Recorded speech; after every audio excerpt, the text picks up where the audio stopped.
আসসালামু আলাইকুম। আশা করি সবাই ভালো আছেন। আলহামদুলিল্লাহ আমিও ভালো। আজকে আপনাদের সাথে আমি দেখাবো কিভাবে টক ঝাল জুকিনি গ্রিল করবেন। এটা দেখতে যেমন সুন্দর লাগছে, খেতেও কিন্তু তেমনই মজার। যারা কেটো ডায়েট ফলো করেন অথবা হেলদি ফুড সিলেক্ট করতে চান, তারা কিন্তু আজকের এই মেনুটি খাবারে রাখতে পারেন। আশা করি আপনাদের কাছে এই সিম্পল রেসিপিটি ভালো লাগবে। যদি ভালো লাগে অবশ্যই আমার চ্যানেলটি সাবস্ক্রাইব করে আমার সঙ্গেই থাকবেন। চলুন তাহলে দেখে নিন আমি আজকে এই জুকিনিটা কিভাবে করলাম। এটা কিন্তু অনেক সহজ একটা রেসিপি। যারা জব করেন অথবা বিজি থাকেন তাদের জন্য খুবই হেল্পফুল হবে আশা করি।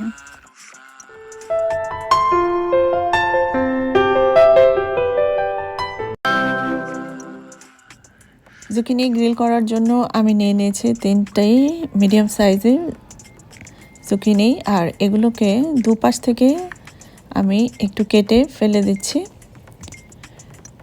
তারপর এগুলোকে লম্বালম্বিভাবে একটাকে 3 পিস করে স্লাইস করে কেটে নেব।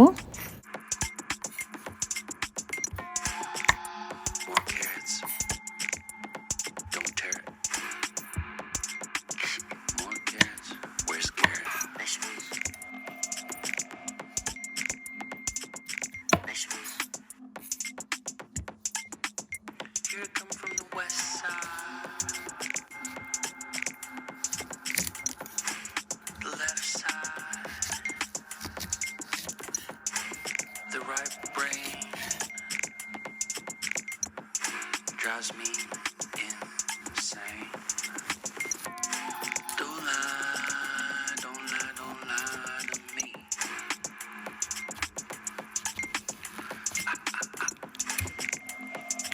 Don't fry, don't fry, don't fry your brain.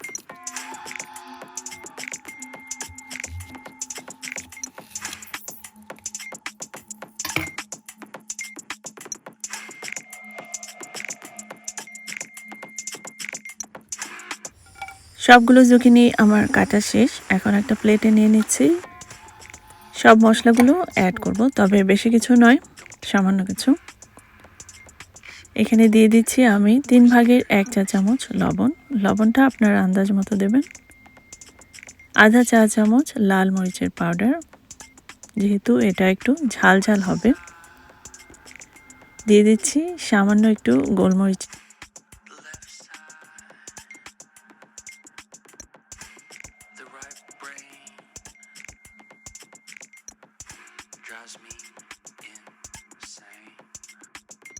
এক টুকরো লেবুর রস,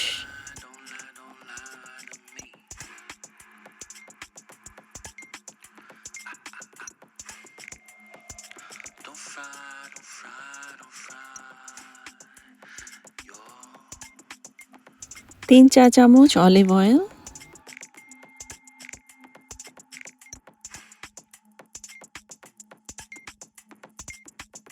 সব কিছু এবার একসাথে মাখিয়ে নেব খুব ভালো করে।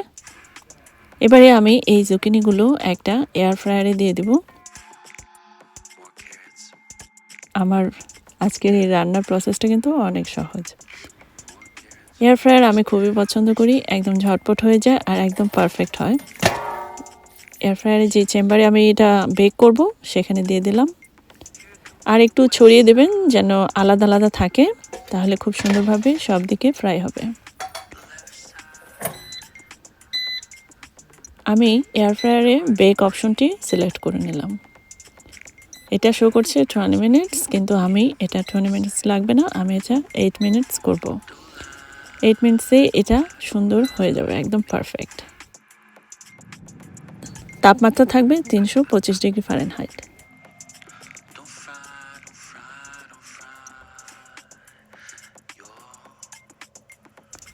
ঠিক 8 মিনিট পর আমার এয়ার ফ্রায়ারটা অফ হয়ে গেল। আমি এবারে বের করে আপনাদেরকে একটু দেখাচ্ছি কেমন হলো। দেখতেই পাচ্ছেন এর রংটা কত সুন্দর এসেছে, আর এটা খেতেও খুব মজার, কারণ এটা বেশ ঝাল আর টক, সাথে লবণের স্বাদ আর গোলমরিচের একটা ফ্লেভার, একদম খেতে অসাধারণ লাগে। এরকম একটা জুকিনি যদি গ্রিল করা হয় তাহলে কিন্তু খেতে অনেক ভালো লাগে। বিশেষ করে যারা ডায়েট কন্ট্রোল করেন তাদের জন্য এটা একটা বেস্ট রেসিপি। আপনারা চাইলে জুকিনি না থাকলে অন্য সবজিও ঠিক একই প্রসেসে করতে পারেন।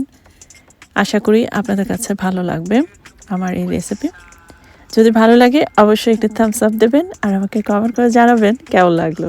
তাহলে আমি আরও এরকম নতুন নতুন সুন্দর সুন্দর ভালো মজার সহজ রেসিপি নিয়ে আসবো আপনাদের জন্য। এই জুকিনিটা আমি আপনাদেরকে এখন একটু কেটে দেখাবো এর ভেতরটা কতটা সফট অ্যান্ড জুসি হয়েছে, অথচ বাহিরের দিকটা কিন্তু বেশ ক্রিস্পি ভাজা ভাজা। আমি কিন্তু তেমন একটা তেলও দিইনি, খুব অল্প পরিমাণে তেল দিয়েছি। অনেক সফট, একদম সাথে সাথেই কেটে যাচ্ছে। ভেতরটাও দেখেই বুঝতে পারছেন পারফেক্টলি ডান।